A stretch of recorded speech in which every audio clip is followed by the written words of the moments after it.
Well, I want to take a moment to just recall the last few weeks in America. You ready for that? No, some of you are like, oh no, please. Well, just a few weeks ago, America watched a debate with two presidential candidates, and many were shocked at new awarenesses as a result. And then, a week or so after that, there was an assassination attempt on our former president. Once again, many were in shock. Then last Sunday, I was seated out there, and during our fellowship, I glanced up, and I noticed that there were a number of you. It was a surreal moment. It was like everybody looking at their phones, like, what's going on here? And so I didn't put two and two together. I just thought, well, there's something, it was just weird. Right? It was a surreal moment. About 5 minutes later, a dear congregant came up to me and the friends that I was seated with, and she says, I'm leaving the premises with a friend to talk about politics because we don't talk about politics here at Unity of Santa Barbara. And I loved it. I said, thank you so much. That's so respectful and so honoring of who we are. I'm most grateful. And it's true. We keep this sacred environment a place of peace, a breather, if you will, for you to take refuge from the outer world. And as you can see, I don't even name the names of the candidates. There's no need to bring that energy here. However, on that day, I'm still not going to say anything, but on that day, my husband Steve and I, we walk out to the car and we look down at our phones, and sure enough, there's texts to see that our president had dropped out of the race. Once again, to some, it was quite a shock. I review these last few weeks with you because just recently, I asked an astrologer friend of mine, I said, you know, there is like kind of intense lately. I don't know if you've noticed that. And, you know, what's going up? And she said, buckle up, Buttercup.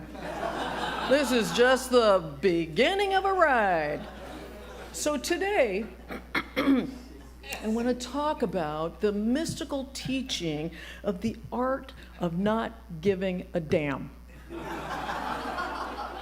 Because we are living through history that is on speed dial at the moment, and we can get lost in the plot. Now, the art of not giving a damn doesn't mean that you don't care. In fact, it means quite the opposite. It means rising to a higher advanced perspective, and what you will notice is that nothing is as it seems. Nothing is as it seems. It also means rising higher than a perceived drama that might be going on, and it also means not turning yourself into a pretzel to please others. Ever done that before? Both my hands are up. Not too long ago, I was listening to a YouTube video from a man by the name of Andy Petro. And in it, he talked about his near-death experience when he drowned and he had crossed over to the other side. And at that moment, he said that there was this great chorus of all of his loved ones that were saying, Andy, welcome home. And he was enveloped in great light. He was enveloped in this great love of God. His experience was just extraordinary. And I'm not going to go into the whole story. However, what caught my attention the most was that the light of God told him some very significant things. Told him that everything on planet Earth, is but an illusion.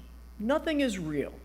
Only the light and the love of God is real.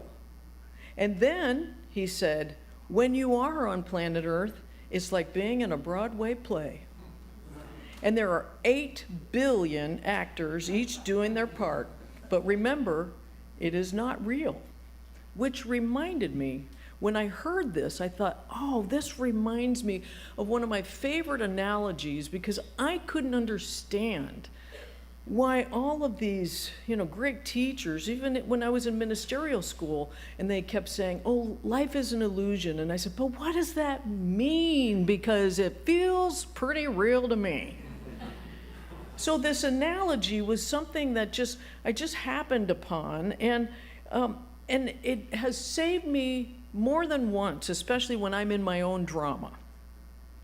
And it is that of opening night at the theater. And if you are a theater goer, then you know what happens on opening night of a play. The author of the play has been developing the plot, nurturing the lines for the characters, and giving extra attention to the theme and the intent of the play. And this has been going on for a long period of time. And finally, it's opening night. The author's idea, the application of all the talent is now bearing fruit. And so he gets to see everything that he has written and produced and directed. At long last, the playwright and the audience are all moved by the whole experience. It's all very exciting. Now, how does all of this apply to you and me and being able to achieve absolute well-being and not giving a damn when all around us is a tad bit chaotic? The answer is very simple, really. You are the author, the producer, and point to yourself. Everybody just point to themselves. You are the author, you are the producer, and you are the star of your own autobiography. You are in your own hologram. You are in your own play.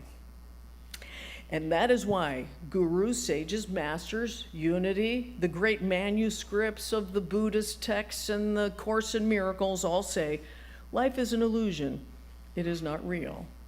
But let's dissect this a little more, shall we? You see, many times we call the cast of hundreds of people to play in the melodrama called My Life. And in your melodrama called My Life, there are many things that you have experienced. You remember your first love? Everybody remember it could have been a pet. Doesn't necessarily have to be a person. Your first love, your first kiss, your first heartbreak, your first courageous moment, marriage, children, divorce, death, jobs, unemployment, the windfall of money. All of these experiences are episodes in your play called life. And no one stars in any of these episodes except for you. You are the star. And have you ever noticed that every day you are the only one living your own life? No one's living it for you. It's you. It's all about you. You are your own hologram. You are in your own play. Now, I use the word episode. It is a word that I like to use when I find myself triggered in a situation in my life. Episode, at least for me, means that I trust and I accept that this too shall pass. It is not here to stay. Any problem, any situation taking place in the play called My Life has one permanent result at the onset, and that is there is an end to the problem. It is merely an episode in your life, an occurrence, an incident. It has a beginning and it also has an ending. An episode is just a blip on the radar screen of your life. It began, you experienced it, and it ended. It's done. And then we have many of them. As you know, there's a lot of episodes in our lives, a lot of things that we experience. Now, I want you to just for a moment, if you will, think of some kind of a circumstance in your life, maybe something you've been triggered by recently. And the question is, will the circumstance be just an episode, something that passes, or will you be calling in the large cast and chorus to play in a full-length opera? You get to choose. And we've all experienced both, right? A full-length dramatic opera or just a quick episode. Can you remember having an experience that just came and went? That was an episode, just an episode, blip in the radar screen. We've all had that. Can you remember having an experience that didn't leave quite as quickly and it became this full-length opera and it still annoys you even to this day. Anyone have that before? Yes. We've all experienced that. And just as an author is able to rewrite a play, so too can you. You can rewrite. The author can change the environment in your mind to a drama, a comedy, a disaster, a love story, or something pleasant. Remember, it is not the circumstance that matters. It is the state of being that matters. That is what matters. And here is something to consider. If you believe that you do not have the power to change your circumstance, you then are stuck and emotionally hooked into the operatic drama of your life. And you can do some editing, if you will. You can get rid of people, not like mafia people, like that kind of get rid of people. Like, don't go here saying my minister said I can get rid of you.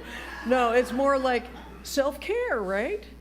You can edit your life the way you want it. So the question on the table is, how do you change a circumstance from a full-length opera to just a fleeting episode, just a blip on your radar screen? First of all, I would like to submit to you that you are not only the actor, the director, the producer of your play, you are also the audience. When you have gone to the theater and you watch a play, what's going on? The job of the actors is to make you feel something.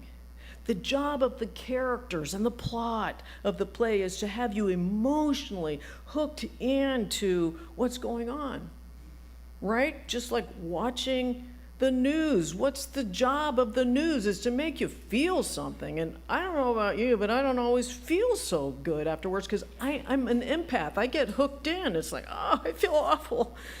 So, for instance, you look at the play of your everyday life and just notice how we react to the actions of others. Maybe you had to deal with somebody recently and you reacted in shock of the day. And the last 3 or 4 weeks really depicts this perfectly. One moment you're happy and the next moment you're sad. One moment you're victorious and the next moment you're frustrated. One moment you're depressed and the next moment you're elated. All as a result of viewing your life from the actor, from the audience point of view. We get all hooked in, right? Meaning that you're in it. You've just put your whole self in it. Now hang in there with me for a moment because we're going deeper, man. I would submit that you in your mind and your emotions, when they rise and when they fall upon how things are in the world around you, then you are not viewing your life from the best seat in the house, the balcony seat. The balcony seat. This is where your life is from an elevated consciousness. You are viewing the actors and the audience from a higher mind, from your Buddha, Christ self. And it is called the power of noticing, the power of observation, being the witness. You want a simpler life? Anybody want a simpler life in here? Yes, you want to live a life of well-being. And if so, your power seat is at the balcony. It is your Buddha Christ nature. You see, shifting into noticing and observing is one of your greatest superpowers, my friends. My friends, it is an illusion to believe that things out there are causing your suffering. In his book, The Tethered Soul, fantastic book, it's so fantastic, Michael Singer talks about how to elevate your consciousness when something wants to trigger you. He says at the moment when your mind starts to chitter-chatter, you know that little maniac in your head that wants to complain about things and make your life complicated. Well, a lot of us are addicted to that. That little voice can be addicted to drama. And you have to decide, he says. He says, do you really want to step into this right now? That's one of the questions he says. Ask, do you really want to step into this right now? Meaning, do you want to make it into a full-length opera of the mind where you go into suffering? Or, this is another question, he says, do you need to solve this right now? Ask that question, do I need to solve this right now? Or, he says, am I willing to lean away? Go to the balcony seat of my Buddha Christ self and simply notice, simply observe, and let the energy pass by. You witness the drama, but you are not the drama. You are no longer in the plot. My friends, from that perspective, you care, but you don't give a damn. From that perspective, you care, but you don't give a damn. It takes profound discipline. It takes profound self-regulation to witness your thoughts, but not get plugged in emotionally into your thoughts. You can step back, go into your balcony, your higher mind, and you can say this when you're noticing, oh, look at that. My mind is in judgment right now. Oh, look at that. My emotions are angry right now. You're just noticing. And then you can see what all the gurus, the sages, the masters were talking about when they all said, life is an illusion. It isn't what it seems. It is your very own hologram. So here's a story about Baba Ram Dass. In the 1960s, he, along with 200 other people, did a meditation with his teacher, the Maharaji. And the meditation included a vow. They all took this vow that for 50 minutes, they would not move their bodies, just not move whatsoever. They would have to keep completely still. So before Ram Dass did the meditation, he thought, okay, I'm going to bring all these pillows. So he brought pillows, all around him to sit on, and he made sure that he would be comfortable for the whole 50 minutes. The meditation began, and he shifted into the witness, and happily he's just witnessing his thoughts go by, when all of a sudden he noticed that he could hear a mosquito coming towards him.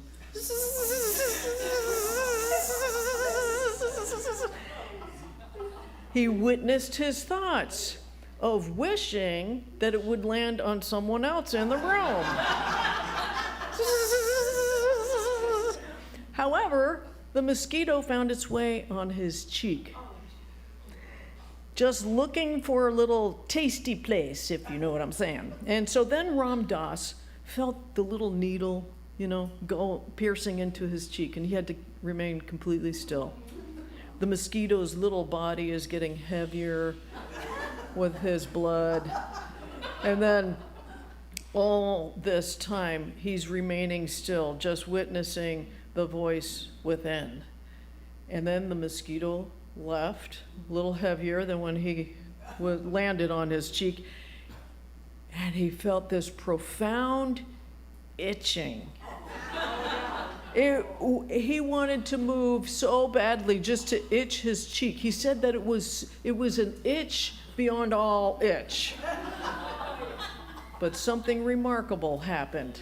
He actually shifted out of his body, and he was literally observing from a higher perspective, his balcony seat, his higher mind, his Buddha Christ nature, and it was there that there was no itching. It was there that the itch didn't even exist, and he was at peace. The rest of the 50 minutes seemed effortless. He was able to just keep still and keep true to his vow to not move. You see, if you watch from the balcony seat, from the higher mind, and you watch this stuff that you're reacting to all the time, you understand that, and this is important, just in case if you're about ready to fall asleep, this is important. You decide what things mean. It's your play. You decide what things mean. And I know this to be true. There's been times when after I give a talk, I have had this experience so many times where somebody will come up to me and go, are you doing okay? You don't look very good. And 5 minutes later, man, you look fantastic. What are you doing for yourself? And I think, oh, it's all perspective. It's all our own little world. There's been people that have come up to, and Temple and I have talked about this, where they go, I am so offended by what you just talked about. And we're going, what did I just talk about? Or 5 minutes later, somebody will come up and go, that was the best talk I've ever heard in my entire life. It's all perspective, right? We are all making whatever we want to mean. We apply meaning to things. That's it. You are the only one that assigns meaning to circumstances, people, and conditions. Those on stage, right? The actors in the plot are acting their hearts out. On the stage, the acting is just, there's a plot and the audience, they're reacting and they're watching and they're all giving meaning. They're all giving meaning to what they see. We have an enormous agreement in this company for things that are, or company, that too, in this country, where we agree on things that are terrible. Have you noticed that? We agree on terrible things. It's group tribal consciousness, and we are all reacting to things. And we talk about terrible things. The last 3 weeks, I can't tell you how many terrible conversations I've had, giving my meaning, and from my own play, from my own hologram. Just look at the division that we have today. One side has agreement to be in againstness about certain things, about the other side. And the other side has their meaning, and they have their agreement in againstness about certain things, and they have their meaning. And yet, my friends, I just read recently, and then I thought this was so fantastic. It has been said that within all of these groups, it feels like there's division, but everyone is in about 80% agreement. Both sides, if you want to think of both sides or all sides, whatever sides you're on, we are in 80% agreement of issues and outcomes. That doesn't sound like division to me. A few months after my brother had been diagnosed with ALS in 2007, it was Obama and McCain, right? I think they were running at that time. And it was the same thing that is going on now, where they were saying, this is the most important vote of your lifetime. Both sides of the aisle saw each candidate as evil. And that if we didn't get out to vote, that it would bring down our republic, our democracy, blah, blah, blah, whatever you want to call it. It would bring it down. It was the most important vote, and I was all plugged into the drama. For me, it was a soap opera, and I was plugged in, and I asked my brother at the time, he had like 18 months to live, and I'm thinking, this must be just as important to him as well. And I said, what do you think? I mean, these are really scary times. And he lovingly said, Cathy, I really don't give a damn. We always survive. Have you noticed that? The last election, we all voted, and I think we're all doing okay. The election before that, I think we're all doing okay. We always survive, he said. And this is what I loved. He said, why don't you just love it all as it is? Love it all as it is. He was in the balcony he was in the seat of higher mind, watching and being a witness. He was living from his Buddha Christ self. My friends, let's say you just had one day to live. For me, I'd order a pizza right now, but one day to live. Would you continue to be involved in the play of planet Earth with all of its dramatic actors?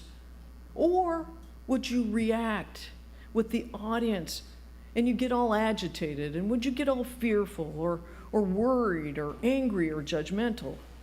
Or would you just observe? Would you be a witness from the balcony seat and just love it all? Love it all as it is. If so, would you come into then your Buddha Christ nature? Isn't that where we all want to be?